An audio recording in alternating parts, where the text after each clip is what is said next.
Bien, espero que con este link no haya mucho problema. Eso es.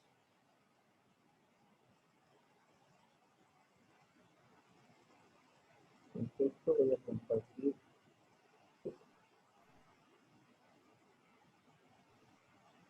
Hola, hola, ¿me escuchan? Sí, doctor. No sé qué ha pasado hace un momento, creo que no podían ingresar.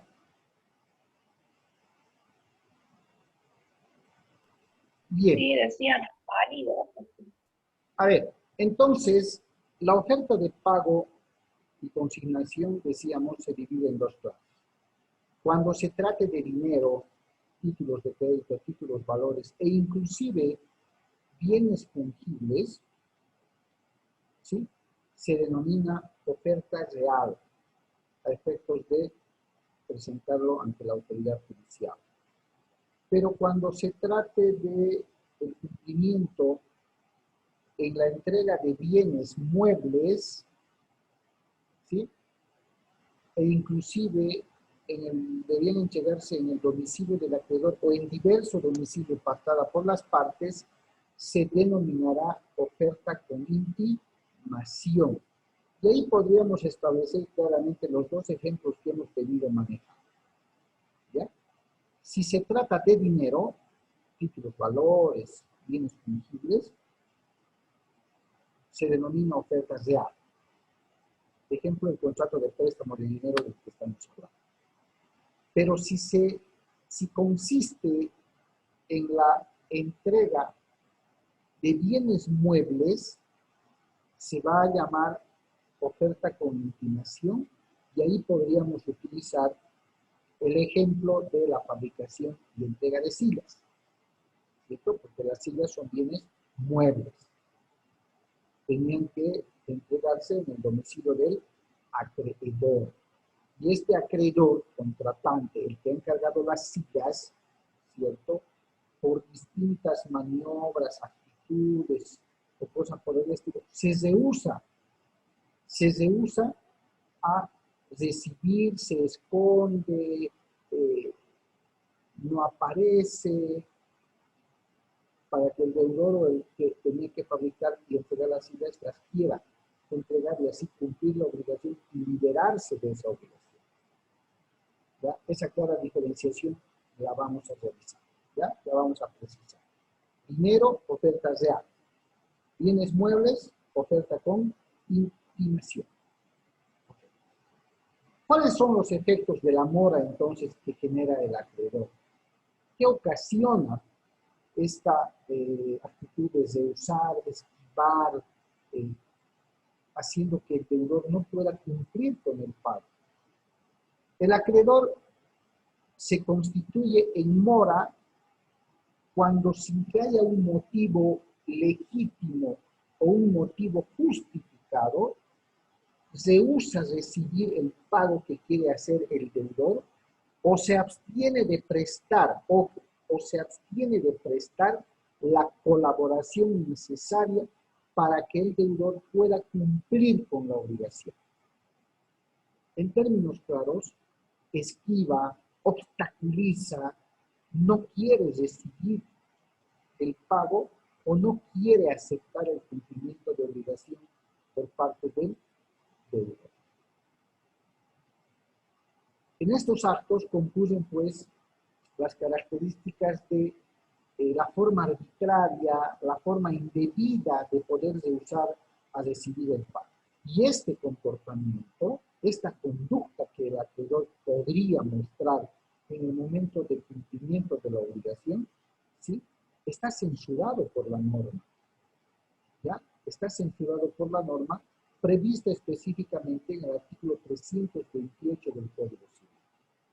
¿Cómo está censurado? ¿Cómo está reñido? ¿Cómo está castigado? ¿Cómo la ley reprocha o sanciona estos actos? Pasan a su cargo, es decir, del acreedor, los riesgos de la cosa debida. No olvidemos que dentro de las obligaciones existen tres clases. Obligaciones de dar o entregar, obligaciones de hacer o realizar y las obligaciones de no hacer o abstenerse. Entonces, el artículo 328 del Código Civil impone una especie de censura, de reproche a las actitudes del acreedor cuando éste no quiere recibir el cumplimiento de la obligación. Y le dice, van a pasar a tu cargo los riesgos de la cosa debida. Esto quiere decir que va a soportar los efectos de lo que pudiera ocurrir con los bienes que quiere devolver, el dinero que quiere depositar u otros similares. Cesa el cómputo de los intereses que tuviera que pagar el deudor. El momento que el deudor, si se trata de dinero, hace el pago, consigna el pago, ofreciendo, cesa, cae el cómputo de los intereses. 3. Podría generarle al acreedor la obligación de resarcirle al deudor algún daño o perjuicio ocasional. ¿Ya? Y finalmente, de ser bienes fungibles, por ejemplo, lo que debe entregar el deudor, y ante la rehúsa del acreedor, este se va a hacer cargo de los gastos por el cuidado, la custodia y conservación de esos bienes. Tomen en cuenta del acreedor, porque es esto que se está negando a decir. ¿Ya?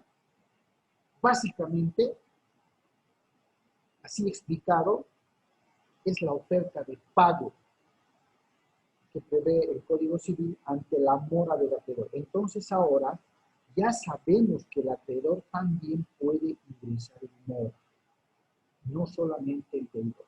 El deudor ingresa en mora cuando se retrasa, cuando hay tardanza en el cumplimiento de la obligación. Y el acreedor ingresa en mora cuando se rehúsa, cuando esquiva, cuando se abstiene, cuando obstaculiza los actos del deudor queriendo cumplir con la obligación. ¿Ya? Por otro lado, como ustedes ven en pantalla en la sentencia que vamos a analizar en minutos más, oferta de pago y consignación. ¿Qué es la consignación? ¿Sí? A ver, para el caso de que el acreedor rehúse aceptar la oferta real, es decir, cuando sea dinero, o la oferta con intimación cuando sean bienes, o no se presente en el lugar señalado para el cumplimiento de la obligación, es decir, para recibir la devolución y extinguir la obligación, el deudor puede realizar la consignación. ¿Y cuáles son los requisitos para realizar esta consignación? Primero, que haya precedido, es decir, que se le haya hecho llegar la oferta real. Oye, quiero pagarte. A ver, una cartita notariada. Quiero pagar. Quiero entregarte estos bienes que debo entregarte porque el plazo ha vencido. Es el día de hoy o era el día de ayer. Tiene que haber esa constancia de haber sido ofrecida o de haber sido intimada para poder proceder con el cumplimiento de la obligación. Segundo, que el deudor haya depositado capital más intereses y de existir frutos, también aquellos, hasta el día en que el documento que establecía la obligación haya vencido el plazo. ¿Sí? De ser necesario, tratándose de bienes fungibles, el deudor puede hacer levantar un inventario para poder presentar bajo ese inventario de que esté entregando esos bienes en ese número, en ese género, en esa calidad, y además estableciendo dónde, con orden judicial, los va a depositar ante la negativa del acreedor. ¿Cito? En caso de que el acreedor, pese a todo, no comparezca, no aparezca, ¿cierto? Por eso se llama oferta con intimación, el juez lo va a intimar a recibir el pago, recoger los muebles, con el cual, desde el momento en el que el deudor ha depositado y ha cumplido con todas las formalidades, queda liberado de la obligación por disposición judicial. ¿Ya? Por disposición judicial. Esto nos enseña a que entonces, en algún momento de tener algún cliente acreedor, es conveniente recomendarle que no ingrese en esta clase de actos porque hay efectos que va a generar su mora, ¿no? Hay efectos, inclusive hay daños y perjuicios que se podrían calificar. ¿Ok? Bien, veamos ahora si todo lo que hemos estado conversando, si todo lo que les he estado compartiendo y facilitando es cierto o no es cierto. Voy a apagar mi cámara para dar íntegra lectura, revisión a lo que les voy a mostrar. Por favor, ustedes sigan con la vista. ¿Ya? Voy a apagar. Ok. Esta es una sentencia constitucional del 2010, 1195, quebrado 2010 R, del 6 de septiembre, que tiene que ver con una demanda, ¿ya? Iniciada por oferta de pago y consignación. ¿Qué análisis hace el Tribunal Constitucional? Fíjense. El proceso voluntario, porque la oferta de pago es un proceso voluntario iniciado por el deudor, dice, es aquel en que las partes actúan de común acuerdo y solo requieren la intervención judicial para consolidar una situación jurídica. Su conocimiento está previsto en la Ley de Organización Judicial y corresponde a los jueces en materia civil. Mientras no se hagan contenciosos, como es del 2010, chicos, todavía está utilizando el Código de Procedimiento Civil, porque desde el 2014 tenemos el Código Procesal Civil, que no ha variado mucho, ¿no? Bien, en cuanto a la naturaleza de los procesos voluntarios, dice, es imprescindible remarcar lo manifestado por la sentencia constitucional 1231, quebrado 2002, respecto al Código de Procedimiento Civil, que prevé que los procedimientos voluntarios tienen una particularidad, pues en estos procedimientos las partes actúan de común acuerdo sin oponerse una a la otra en la pretensión o en el objeto de la demanda. Por ello, la búsqueda de la intervención judicial solo tiene un fin, que es el de consolidar y legitimar la situación jurídica, sin que éste pueda dilucidar cuestiones de controversia, pues para esto se requeriría ineludiblemente la aplicación de otro procedimiento. ¿Cierto? Más adelante dice, los sujetos que intervienen en el mismo no pueden llamarse partes porque continúa el citado fallo constitucional expresando que entre los procedimientos voluntarios nuestro código tiene previsto el de oferta de pago y consignación, cuya competencia para conocer es de los jueces en materia civil, salvo las excepciones cuando hay controversia. Ahora bien, esto tiene que ver con un proceso de oferta de pago que se ha reclamado por una de las partes y nos vamos a ir al análisis del caso concreto. ¿Ya? En el acápite del análisis del caso concreto, establece que la oferta de pago y consignación, ¿sí?, es un procedimiento voluntario al que el deudor acude cuando el acreedor se rehúsa a recibir el pago. No hay nada que pelear, no hay nada que dilucidar, ¿ya? ¿Por qué? Porque lo que está procediendo es la voluntad, por eso es un proceso voluntario. La voluntad de un deudor que quiere cumplir con la obligación y se choca con la actitud esquiva, obstaculizadora de rehusarse por parte del acreedor. Entonces, de forma voluntaria y habiendo agotado todos los medios para poder cumplir con la obligación de manera directa, no le queda otro camino que recurrir al proceso sumario voluntario de oferta de pago y consignación, diciéndole al juez que ha intentado por todos los medios ubicarlo al acreedor, cumplir con la obligación y éste se rehúsa, esquiva, obstaculiza dicho cumplimiento, por lo que quiere liberarse de la obligación haciendo la oferta de pago y la consignación. Y ahí se generan todos los requisitos y los efectos jurídicos de lo que es la oferta de pago y consignación. ¿Listo? Bien. Si eso fuera poco, chicos, vamos a compartir, por favor, pónganle atención. 10-15 minutos a este documental de oferta de pago y consignación, para cuyo efecto voy a desactivar mi micrófono para dar lugar al audio. Escuchen bien, por favor, y cualquier duda que tengan me lo van a decir al finalizar la clase, ¿ya?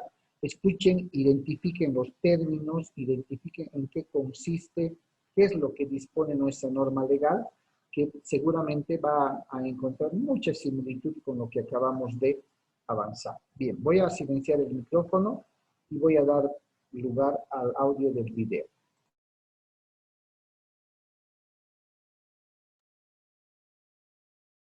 Especialmente o expresamente prevista por los contratantes. Esa causa o esa circunstancia se llama mora del acreedor, la mora accipiens, que opera cuando un deudor desea pagar, busca cumplir la prestación debida y su acreedor se niega indebidamente a recibir ese pago.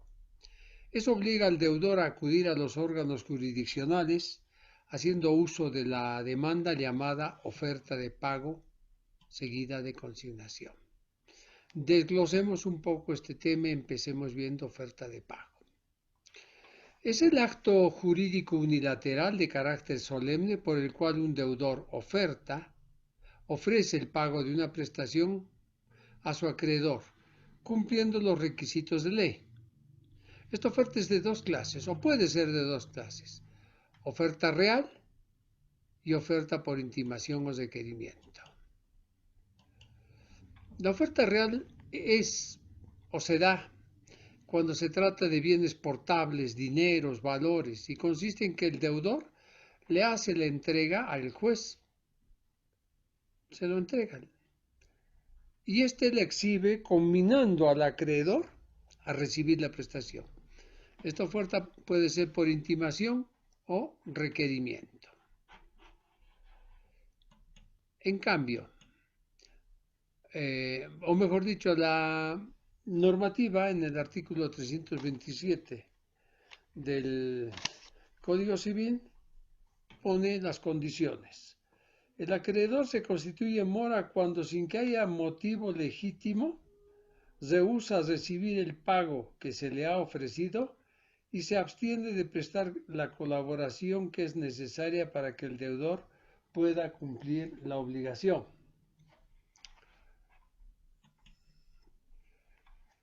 Esto necesita requisitos. Los requisitos de fondo son: primero, la oferta debe hacerse al acreedor capaz o al que esté investido de la calidad de acreedor. Segundo, el deudor debe ser también capaz de obrar. No pueden hacer oferta de pago los incapaces, los menores de edad o interdictos. Tercero, debe acompañar a la demanda la totalidad del crédito o de los bienes cedidos, tanto en capital como en intereses, más una suma adicional para gastos y otra suma para imprevistos. Y además debe hacer protesta de que si hubiera un saldo estaría llanos a cubrirlos, es decir, para terminar completamente esa situación. Entonces hay varios ítems: capital, intereses, gastos, depósito, gastos no determinados, eventualidades. Aquí se está cumpliendo el principio de integridad. El deudor además debe cancelar los gastos del pago, de custodia, de traslado, desempaque, empaque. Cuarto requisito: el plazo esté vencido. Claro que sí, tiene que vencerse el plazo. Si el plazo estaba a favor del acreedor o si la condición suspensiva estaba todavía pendiente, no, tiene que estar vencido completamente. Además, que la oferta de pago se haga en el lugar donde debía realizarse el pago, no en otro lugar. Se va a pagar donde se ha pactado. Los requisitos de forma son, primero, la oferta de pago jamás puede ser verbal o tácita o extrajudicial. Necesariamente es judicial, ante juez competente, y se toma en cuenta el monto. Aunque esto ya ha pasado porque ya no hay jueces, como se decía antes, de diferente categoría. Simplemente el juez público en lo civil y comercial es el que va a determinar eso. Por un lado. El artículo 329 habla de los requisitos de la oferta de pago en la subsección 2 de las ofertas de pago. Y dice, artículo 329, requisitos. Para que la oferta de pago sea válida se precisa que, 1.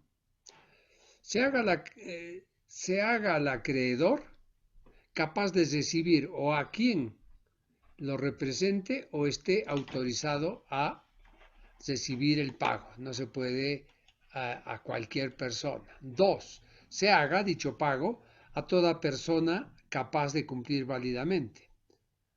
Se haga por persona, no a toda persona, perdón. Se haga por persona, que el pago sea hecho por la persona capaz. Tercero, comprenda la totalidad de la suma deudada y de las cosas debidas, frutos, intereses. Cuarto, el término esté vencido. Quinto, la oferta se haga en el lugar correspondiente. Y sexto, la oferta se haga mediante autoridad judicial competente. El parágrafo segundo dice que la oferta puede estar subordinada al consentimiento del acreedor o para redimir las garantías reales u otros vínculos sobre los bienes. Consignación o depósito. Consignar significa depositar. Es el acto real por el cual el deudor deposita en manos del juez el bien o bienes con los que pretende liberarse.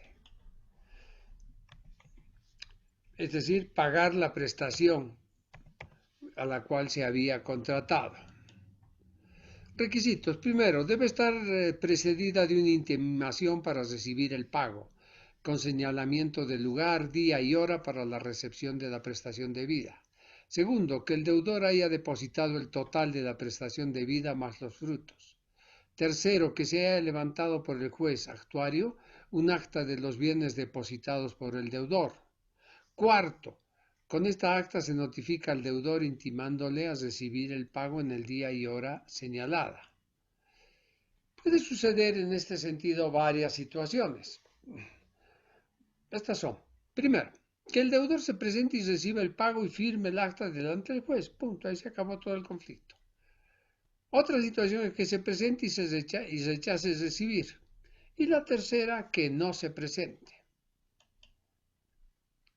Los artículos 331, 332 especifican al respecto, el 331 consignación y efectos liberatorios y el 332 los requisitos para su validez, que son los que hemos leído. Simplemente el refuerzo legal es este que hemos citado. Los efectos de la consignación.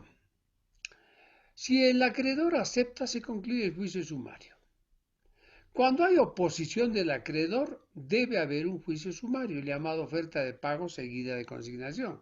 Y el juez debe dictar sentencia pasada en autoridad de cosa juzgada y va a declarar válida la oferta de pago.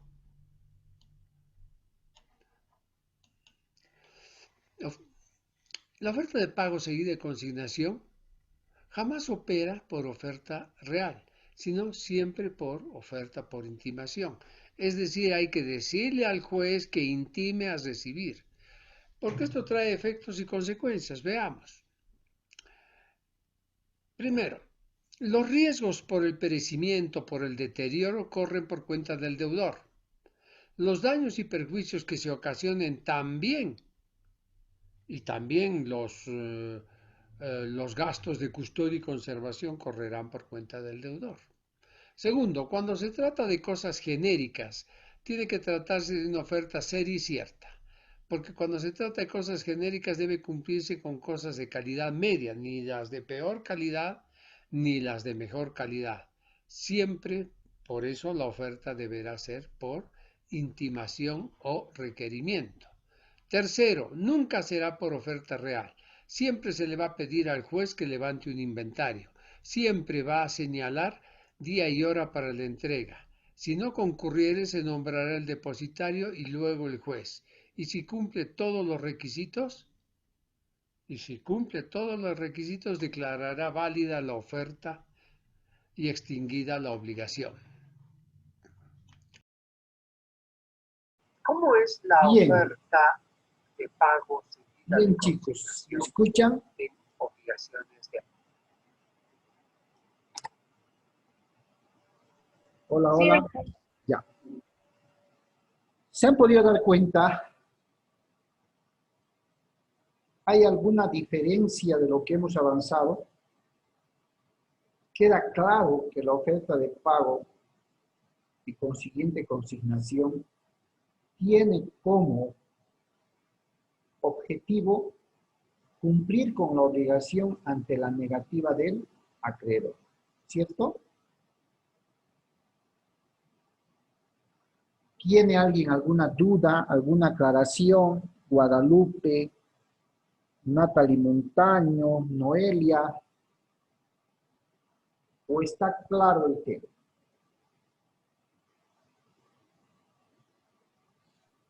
¿Está claro con el ejemplo, doctor, con el video?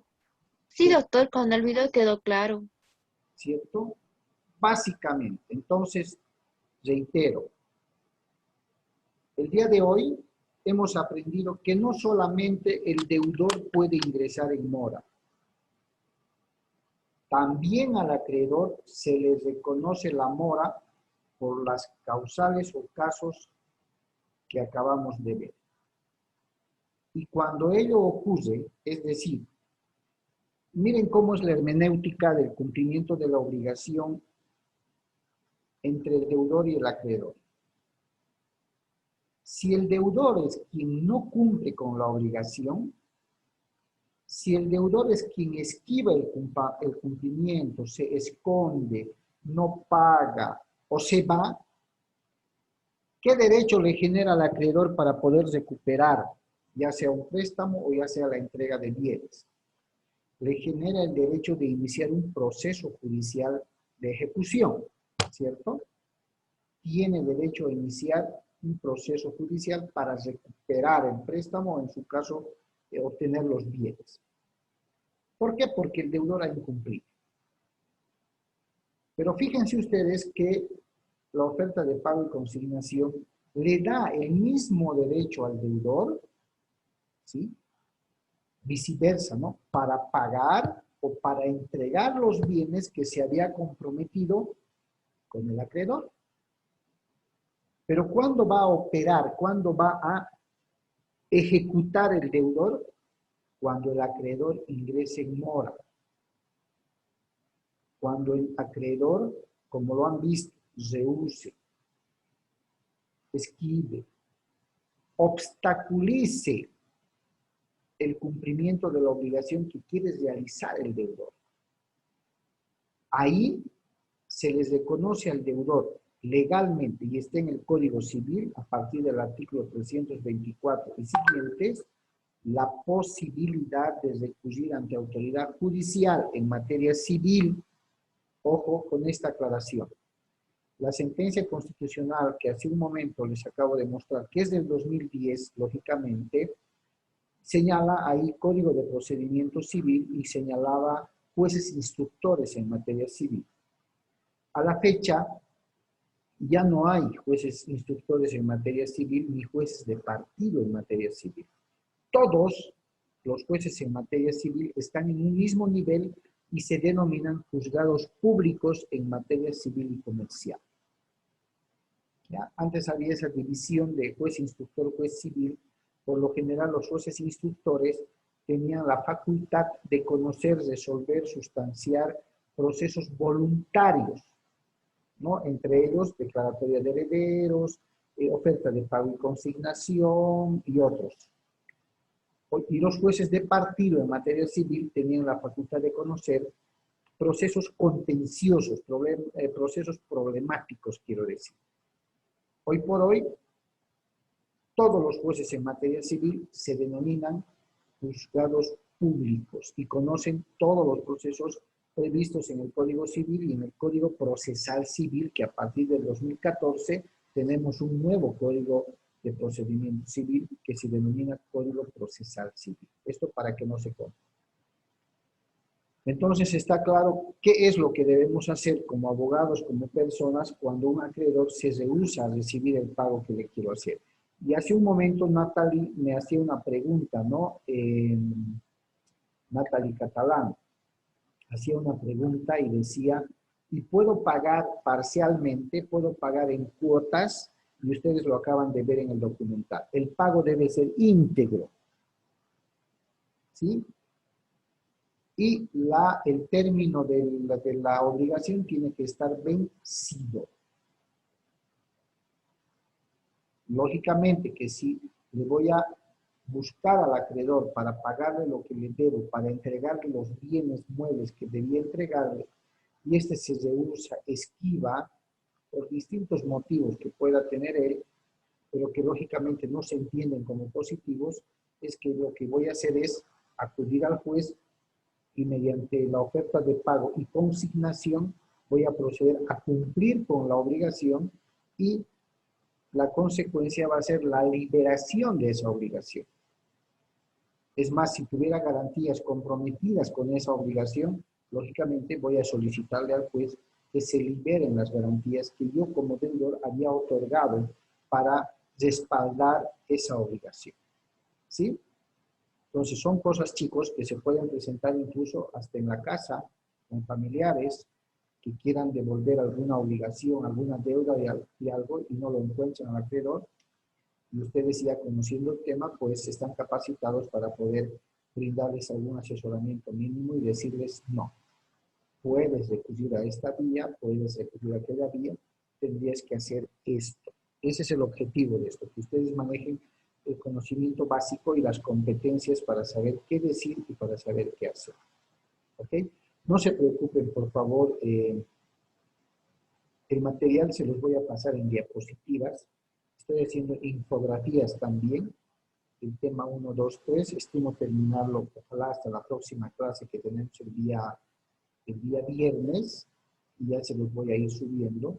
Y por WhatsApp también se los puedo pasar. ¿Ok? ¿Alguna pregunta, alguna duda que tengan a estas alturas? Natalie Montaño, creo que ha levantado la mano. No, doctor, ninguna duda. Ya, está claro entonces. Por favor, no se callen. No se callen, no se guarden sus dudas. Es importante que la clase sea interactuada. Si no entienden algún término técnico que use el documental, que uso yo en algún momento, a veces la costumbre en el ejercicio de la profesión nos hace ser muy técnicos. Y si tienen alguna duda de lo que significa alguna palabra, por favor, no se callen. Pregunten, solo así vamos a despejar las dudas. ¿Listo? Está bien, Bien, doctor. entonces les agradezco por su asistencia. Muchísimas gracias y nos estamos viendo la próxima clase que es el día viernes. ¿Ok? Hasta luego, doctor. Hasta luego, doctor. Chao, chao. Muchas gracias. A ustedes.